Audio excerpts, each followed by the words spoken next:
We have a ring, so we're going to cut it. The customer the ring is a 22 by 22. He wanted 18 by 18, so we're going to cut it. We are going to start recording the process, so that way if we have to do the same, we can do it easier. All right, in this video I'm going to tell you or teach you how to put together a ring, a fight ring. So in this case, I went to the customer, so I'm going to before I show you, all the practice and everything, how you can put it together. I'm going to give you at least my experience. I'm not an expert on this, but I didn't find much information on YouTube, so I say, okay, I will have to make my own video. So basically, when you buy the ring, hopefully you're going to get the instructions. In this case, there was no instructions. The customer called me and said, hey, I have this, there is no instructions. So I had to figure it out. I'm going to tell you everything that you have to do, at least in this case, because the gym wasn't big enough and they have columns everywhere. So the guy said, okay, just cut it, shrink it a little bit, make it work, so that way we can put it in the middle of the gym. So that is what we did. So for this type of job, I recommend at least 2 people minimum. And it's going to take a lot of time. So we started in the morning and it took, I don't know, we end this job, we finished this job around like 2 or 3 a.m. in the morning. So it took, I don't know, a lot of hours. So be prepared for that, and be prepared and charge accordingly. So here in this case, you're going to have the pieces of metal that you will have to put one next to the other ones, and they have like U, something like that, so that way you have to put it like that, and then you will have to put the pin across, so that way they will not come apart. So you're going to have to use a lot of pins everywhere, and also there is like a secure wire or something like that that goes in the pin. So if you don't have, sometimes, because I think this guy didn't have all the pieces, so he had to go and buy a few other things. But make sure, I mean, at least in Carbon Freight they have, I think that the pins, they have the thing to secure the pin and everything. So make sure that you go there before, it's too late and you end up midnight and every business is closed. So at least in this case, we had to cut it to make it work for the requirements of the customer, like I said before. And another thing that you have to keep in mind is you will have to start welding. So at least in this case, we have to weld so that way we can hold the beams. In this case, they are not made of wood, but it's all metal. So you have to weld all those. So that is what we did. Also, we have to cut it, so if you have an angle grinder, that will help a lot. Also, you will have to make new holes because you're making, smaller, so the holes that this equipment that this structure has, you're not going to be able to use it, and it's going to take a lot of time. So angle grinder, great, it works fast. Otherwise, a plasma cutter. So if I have to do it all over again, at least for the holes, instead of using a drill bit, I'll try to use the plasma cutter. It will be way faster. But in this case, I think I forgot my compressor, because the plasma cutter, it depends on the model that you have it, but they need a air compressor. I didn't have it at that time, so I had to use everything. I had to do everything manually, by hand, using the drill bit and then the step bit to do that. So make sure that you have everything that you can imagine to do the holes, and it's going to take you hours and hours just cutting, making holes, welding and everything. After that, you're going to have the legs, as you can see here. Also in the legs, once you put them together, here you're going to have another leg, and I made them in brown here, for instance. You're going to have legs inside of the structure, so that way you can level the whole platform here. Also, another thing that you're going to buy here for this case, something that it didn't came with a kit or anything like that, was the plywood. So ideal, I mean, if you can get the 1-inch thickness, that would be, I think, the best case scenario. Otherwise, what we did is we put the 3/4, 2 or 3/4. That it made it very sturdy. So when you are fighting on or walking on this stage, everything is going to be firm and tight. Otherwise, with one plywood of 3/4 is not enough. Everything is going to be soft and it's going to be very bouncy. I don't know if it's going to hold over time, but with two of these, it worked just great. So here, as you can see on the edge, I wrote it with green. So you're going to have an angle here that is going to keep the plywood in place. So that way, if you have to put them, when you put the plywood will not move around and everything. So you're going to have that. So you're going to have that, and in the middle, you're going to have a T. So here I made a T, so that way you can see it. So that T goes here in the middle, so that way you have the angles, the L bracket, like that. You're going to have it here on the edges, and the T, you're going to have it just in the middle. The T is just to hold the plywood from moving towards this way, to prevent the plywood moving towards this way or the other way. So the T will hold it here, and we'll hold it here, so the way it will stay in place. Another thing that you have to keep in mind is when you put the plywood, make sure that they don't align the cut, they don't align perfectly. So let's say that you put a piece of plywood here, and then you put another piece of plywood here. Usually here, at least in US, the plywood is 4 feet by 8 feet. And because if you cut them just in the same place, let's say you put one plywood here, another plywood here, you're going to have the issue that the plywood will bend. So you don't want that. So if you do one cut here and the other cut, the other plywood that is going to be on top of this cut is going to be maybe here, from this side like that, and then you're not going to have that issue that is going to bend and it's going to be very firm. It's kind of the same thing, the same process with the flooring. You don't put everything, one next to the other one, so you intercalate them, so the way it will look better, and in this case it's going to be stronger. So you have to do that. Also, you have to build the stairs, as you can see here. So it's a small stair. I mean, it's very easy. It comes all the pieces.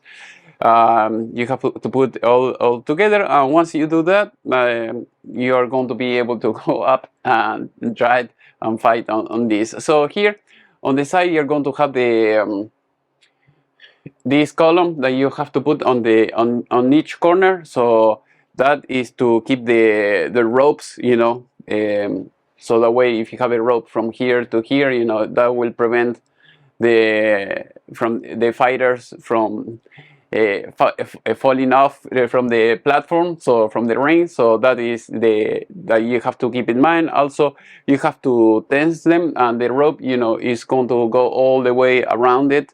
And that is why I said if you have a second guy or third guy, that will help you to do that. And after you do all this, you're going to have some hooks here on the side. The hooks are going to be like that and like that. So basically, once you have everything that is smooth, you don't have any issue with the plywood and the floor that you just lay down. You can put it's like a tarp or something like that. It's like a big fabric sheet that you're going to put on top of this, and so that way everything is going to look nice. And before you do that, something that I forgot to mention is you have the plywood, and then you have the rubber floor that you're going to put on top of that, because otherwise if you fall on that, it's going to be very hard. And then after that, you will have to put the sheet of fabric. So it's plywood, the rubber floor, and the sheet of fabric. And once you do that, you have to tense them on the side. So at least in this case, we had the issue that the customer didn't have all the parts, and I had to drive like very far away. This shop was like 2 hours away. So I said, okay, you have everything, great, we go, we start the shop and we can do everything. So that is what we did. But the customer didn't have everything, so we did as much as possible. But at least this is the most time-consuming thing that you're going to do. And then the rest, because we didn't have all the materials, the customer didn't have everything, so we left. He finished the other stuff that was like very easy. So he put the ropes, he put the fabric, the sheet of fabric, and he put some bolts here on the legs, because another thing that you're going to have here, you're going to have the legs of the platform, and in this case, again, the customer didn't have the bolts, but it will be wise if you can put them, because otherwise, all the structure is going to move when you have people, fighting on top of this, and it's going to be more difficult. So that is my advice when you do all these type of things. So I am in US. If you need tools or anything like that, if you need tools and you're outside of the United States, just contact me. All my information is in the video description. If you're here in US, I'll try to leave you the links so that way you can buy it yourself. But now let's start with the practice, so that way you know how everything works.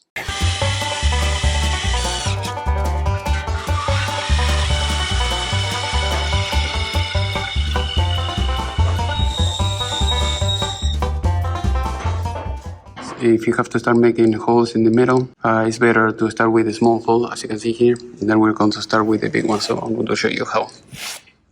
Alright, like I told you before, we are going to make a small hole first, and then we are going to start making a bigger hole with a bigger drill bit. So I have classes, if you want to go to my playlist, how to use a drill, how to use a impact driver, so that way you can use the right tool for the right thing. So here I was trying to use the step bit, drill bit, so that way you can make the hole bigger easier. So in this case, because the step bit, they are more expensive, I was trying to use the drill bit first, and then after that, to make it the bigger hole, I was using the other thing. Now we're going to make the hole a little bit bigger with the next step. The good thing if you use the impact driver to make holes is because the impact driver, it doesn't spin that fast as the regular drill. It will be less likely that your drill bit is going to burn out, or wear out easily. So as you can see here, I'm using, in this case, to make the final size with the drill bit, with the step bit. I was using the drill, but in this case I was using it in a slower speed, so in speed number 1. So in the gear number 1 it goes slower, but it will last longer. Otherwise you can use the oil that is made for drill bits, so the way the drill bit will not get dull over time. So otherwise, if you don't have any of that, you try to make the small, try to use the drill bit in a slower speed, and you should be good, and it should last for a very long time. So here, as you can see, is my helper. So he is using the angle grinder to cut it and make a custom size. And here I'm keep making holes, so it takes forever. I mean, it took few hours just to make all the holes in every place, but it was successful at the end. So over there, as you can see, that is the angle that I was talking about, that it will keep the plywood from moving from one place to another. So here is where you're going to put the pins that I told you before. That is why we have to make the new holes, because we were cutting it to make it smaller, and this is not made for that. So like I said, make sure that you have extra parts, extra pins. If you go to Harbor Freight, usually they have all those things. And then after that, you will have to start welding and putting all the supports in the right place, because this is like a custom ring for the customer. So here we keep cutting, doing things, and hopefully you can charge enough. So at least for this job it was about $2,000 one day of work. It's worth it. I think you can make a good amount. So this is very easy to put together. So we were putting all the plywood, as you can see.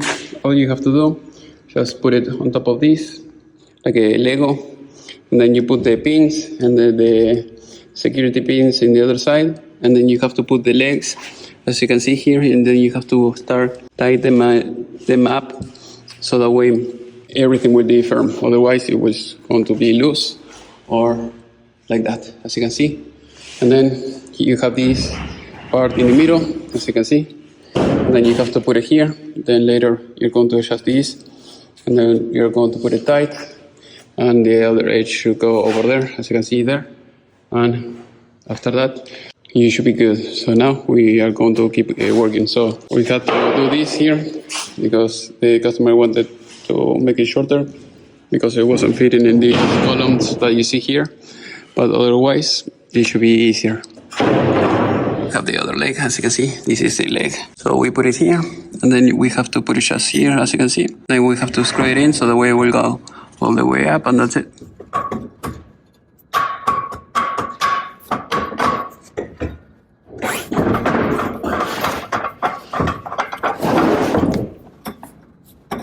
Here we have the edge that is holding the lumber in place. So we're going to cut that one.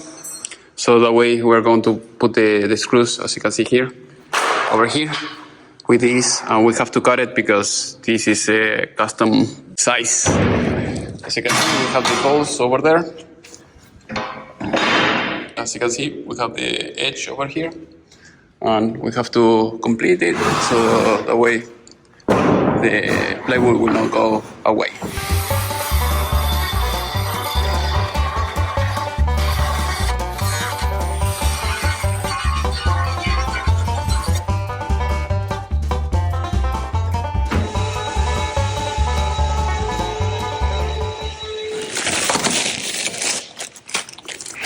As you can see, we're going to use the little eyeball here, and the big one is going to be for the rope. So basically you put it just like that, and we do the same thing in every place, every corner.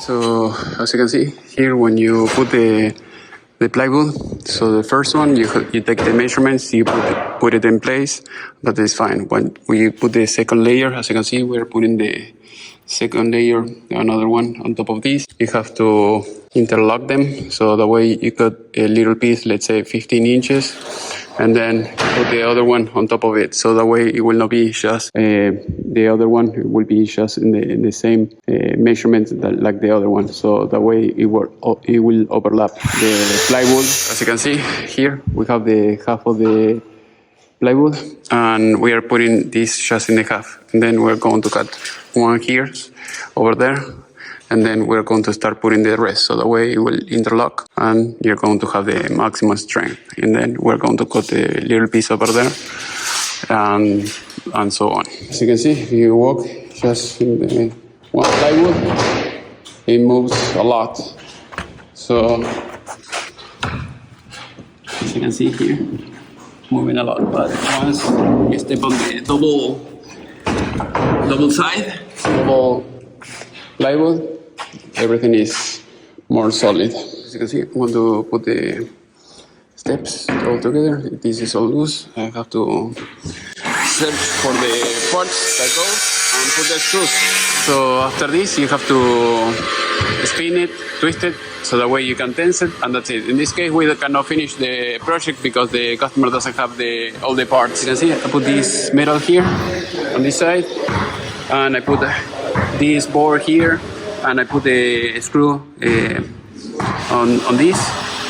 This is how it looks like. So if you have to build it, it's that easy, and that way, otherwise it will move. In this case, if you want this not to be wobbly, you have to bolt it down to the floor. But in this case, the customer doesn't have the part, so we're going to leave it like that.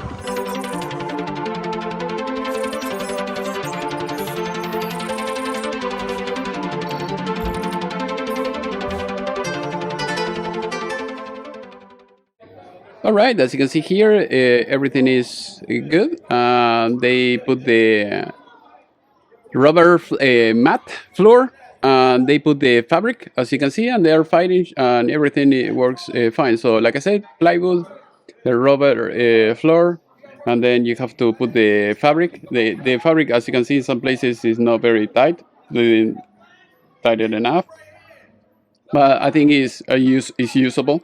They have the ropes all around it, the protections, and everything is good. So hopefully you have enjoyed this video. If you have any questions, please let me know, and see you in the next class.